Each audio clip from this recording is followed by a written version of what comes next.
Assalamualaikum warahmatullahi wabarakatuh. Bismillahirrahmanirrahim.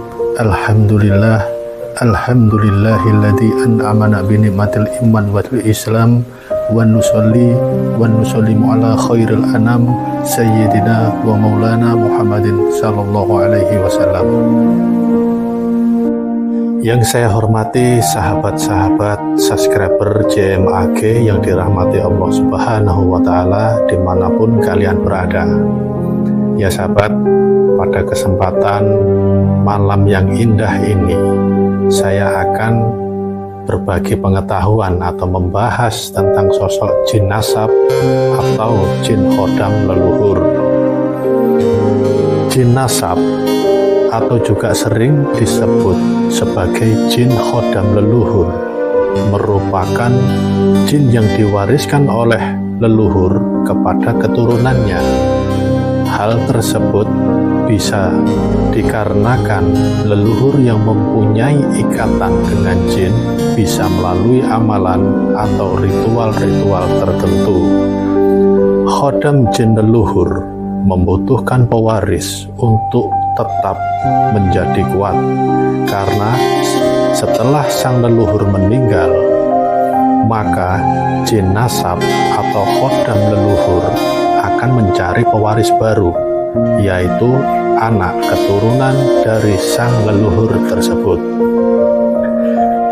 Memang tidak semua anak dari keturunan sang leluhur akan menjadi pewaris jin nasab. Jin tersebut juga memilih-milih untuk memilih pewaris barunya.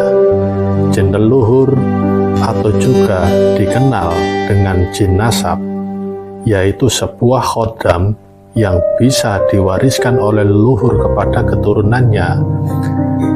Selain diminta secara langsung, jin leluhur tersebut biasanya diberikan tanpa sepengetahuan calon penerimanya, sehingga tanpa sadar terkadang seseorang yang sudah mewarisi jin leluhur atau khodam jin nasab tanpa ia sadari.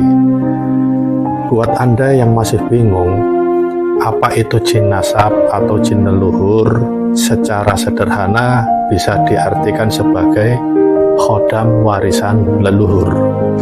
Lalu bagaimana ciri-ciri orang yang ternyata sudah mewarisi khodam jin nasab dari leluhurnya? Berikut ada 7 ciri-ciri fisik orang yang mewarisi khodam jin nasab dari leluhurnya. Yang pertama, sering mengalami sakit pinggang.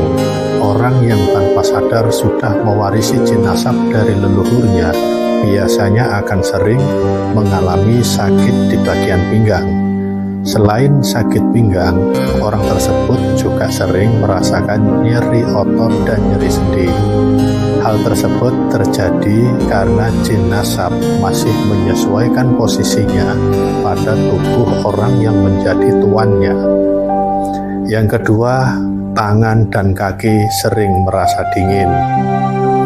Bila kamu sudah mewarisi jin nasab dari leluhur, biasanya akan sering merasakan dingin pada bagian tangan dan kaki. Hal ini terjadi karena pengaruh kekuatan yang dimiliki oleh jin nasab tersebut yang belum bisa kamu kendalikan. Yang ketiga, sakit di bagian kepala dan susah tidur.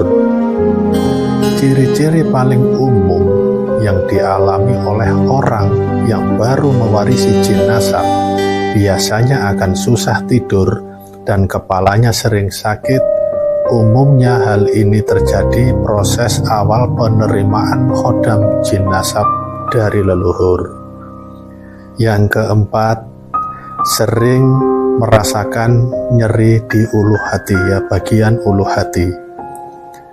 Tanda lainnya, jika kamu sudah mewarisi jin nasab dari leluhur, biasanya akan sering merasakan nyeri di bagian ulu hati. Selain itu, terkadang juga akan muncul perasaan cemas dan gelisah yang berlebihan tanpa diketahui penyebabnya. Yang kelima, betis dan wajah mudah terlihat bengkak. Energi besar yang dibawa oleh jin nasab juga bisa berdampak buruk bagi tuannya jika tubuhnya belum siap menerima. Biasanya akan ditandai dengan betis dan wajah yang mudah sekali membengkak. Jika mengalami hal ini, bisa saja Anda sudah mewarisi jin khodam leluhur. Yang keenam, ciri-ciri yang keenam, memiliki penyakit yang sama dengan leluhurnya. Seseorang yang sudah mewarisi khodam jin nasab dari leluhurnya bisa saja tiba-tiba juga memiliki penyakit yang sama dengan leluhurnya, sebab apa yang dimiliki oleh leluhurnya sewaktu masih hidup bisa saja ikut terbawa saat mewariskan khodam jin nasab. Yang ketujuh, kekuatan tiba-tiba meningkat. Bila kamu ternyata sudah mewarisi khodam jin leluhur, bisa saja kekuatan fisik kamu meningkat secara tiba-tiba dengan drastis. Misalnya, jika sebelumnya kamu kesulitan mengangkat suatu benda, namun setelah mewarisi khodam jin nasab, tiba-tiba saja bisa mengangkatnya. Demikian tadi 7 ciri-ciri ya. Untuk memutus, ya ini kalau untuk memutus jin nasab maupun jin leluhur yang ada di dalam tubuh perlu dilakukan dalam beberapa cara atau beberapa sisi. 3 cara atau 3 sisi yang dimaksud untuk menghilangkan gangguan dalam tubuh yang disebabkan oleh jin nasab maupun jin leluhur antara lain yaitu ada 3 sahabat ya. Yang pertama, penguatan sisi akidah atau rohani. Penguatan dari sisi akidah maupun sisi rohani yang dimaksud itu yakni memperbaiki pemahaman ketauhidan seseorang di dalam hatinya, kemudian melakukan perbaikan serta melihat adakah sisa-sisa kesyirikan yang masih melekat di dalam hati. Karena jaminan keamanan itu bagi orang yang beriman, yaitu orang-orang yang beriman yang tidak mencampur adukan keimanan dengan kesyirikan. Bagi seseorang yang ingin memutuskan diri dari jin nasab atau jin leluhur, yakni dengan cara memperbaiki pemahaman ketauhidannya dan menghancurkan jimat-jimat yang masih tersimpan. Yang kedua, penguatan dari sisi fisik. Cara selanjutnya yakni dengan melakukan penguatan dari sisi fisik untuk menghilangkan gangguan jin yang disebabkan dari jin leluhur maupun jin nasab. Pasalnya, setan dan jin pasti memiliki berbagai cara untuk membuat manusia menjadi generasi yang lemah secara akal dan fisik.